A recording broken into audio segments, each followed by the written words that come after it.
Breaking news tonight at 10, new confirmed cases of coronavirus in Florida. The connection one of them had to Central Florida. Plus, we will be suspending all travel from Europe to the United States for the next 30 days. President Donald Trump lays out his plan to combat coronavirus, the action his administration is now taking. Our team coverage of the impact of the virus here in Central Florida begins right now.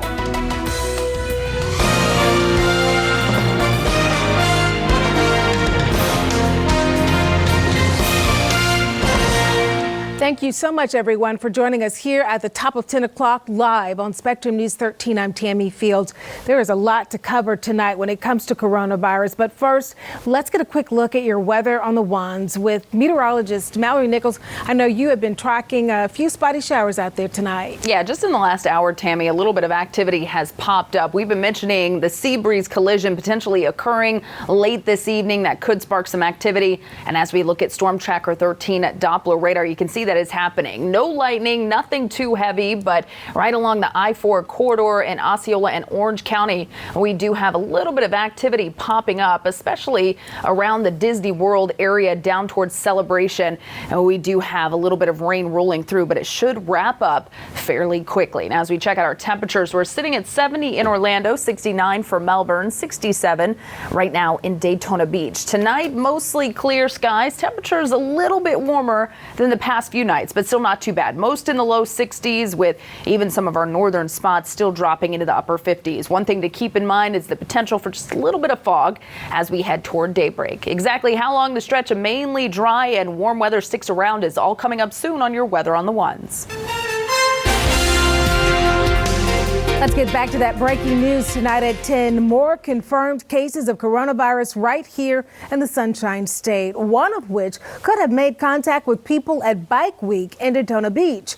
The Florida Department of Health confirming tonight a 63-year-old man from New York who is currently in isolation in St. Johns County traveled from New York to attend Daytona Bike Week in Daytona Beach. They say the New York Department of Health is leading the investigation for this individual. We have team coverage tonight on the impact of the virus here in Central Florida. Spectrum News 13's Justin Soto is at the University of Central Florida.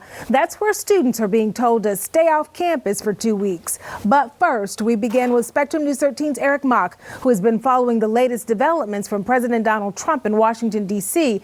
We're talking about new sweeping emergency actions to combat coronavirus, including a travel ban on Europe. This is sure to have a huge impact, Eric.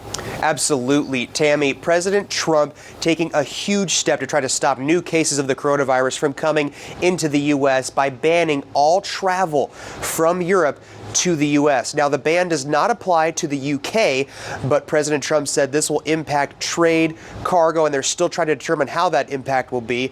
Now, that ban will start at midnight this Friday and will last for 30 days. Trump said there will be exemptions for Americans returning to the U.S. who have undergone proper screening to try to detect the virus. Now, we want to show you again that moment when he addressed the American public from the Oval Office tonight about the new travel ban. To keep new cases from entering our shores, we will be suspending all travel from Europe to the United States for the next 30 days. The new rules will go into effect Friday at midnight.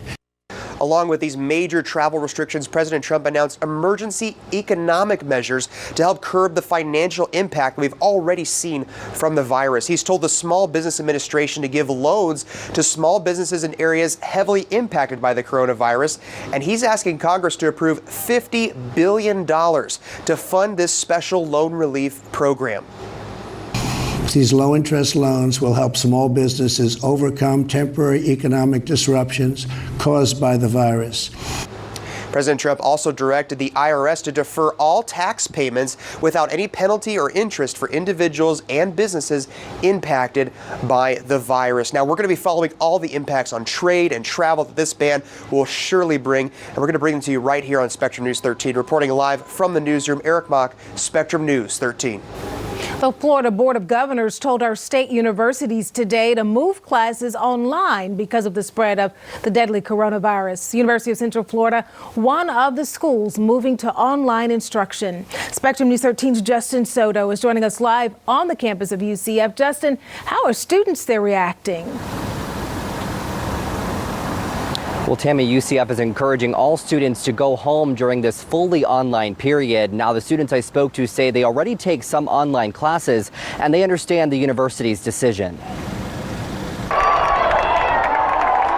Wednesday night's UCF vs. UM baseball game, the seats were filled, but starting Monday, seats in the classrooms will be empty. The university saying they're moving classes online to prioritize safety, especially as students and faculty return from spring break.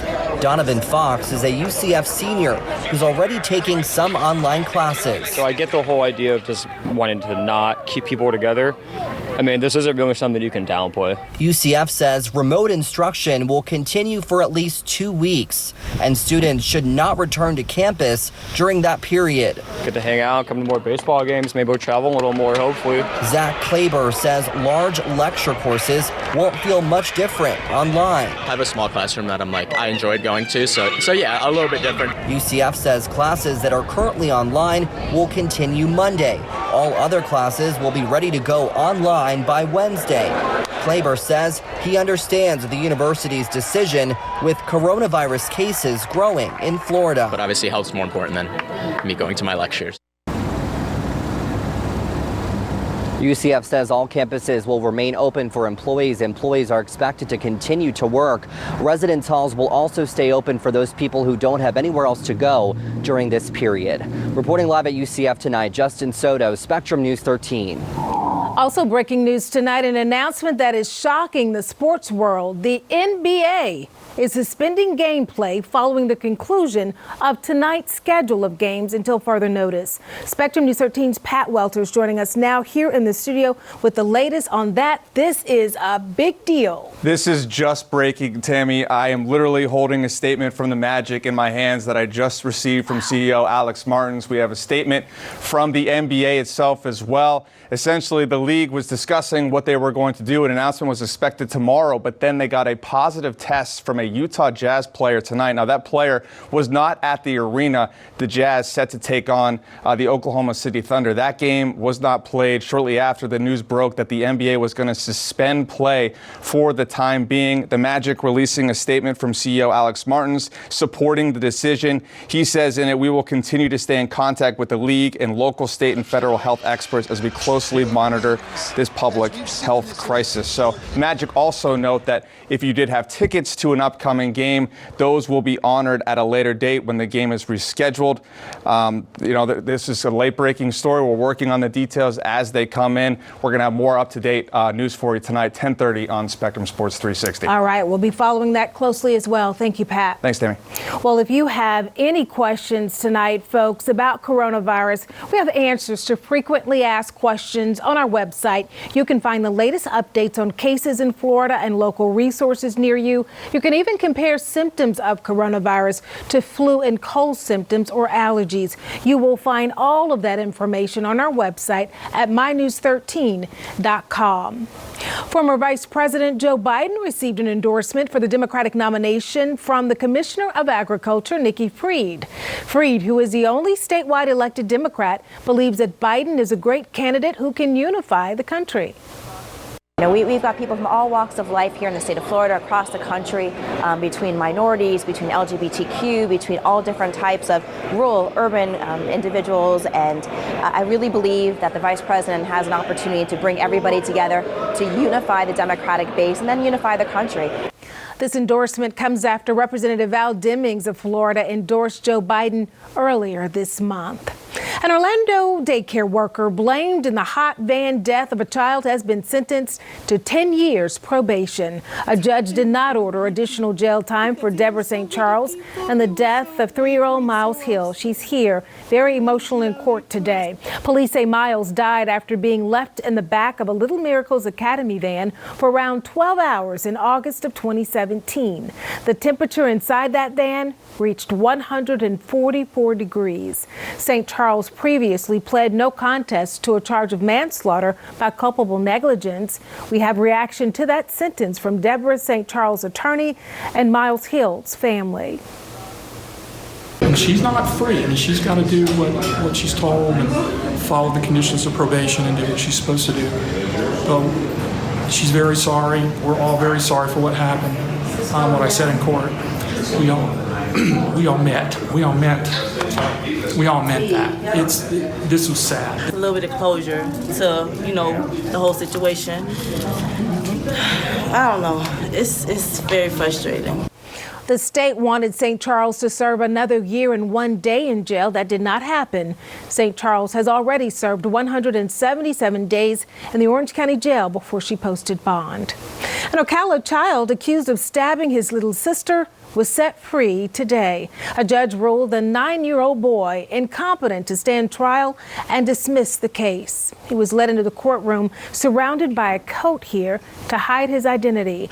The public defender told the judge that the boy had failed a competency test and requested that the case be dismissed. The prosecuting attorney agreed, and the judge dismissed the case. So young and immature and has absolutely no experience with the criminal justice system that he does not understand it. The child is expected to be released anytime now. It's still not clear whether he'll be allowed to live with his mother or be put under the care of a state guardian.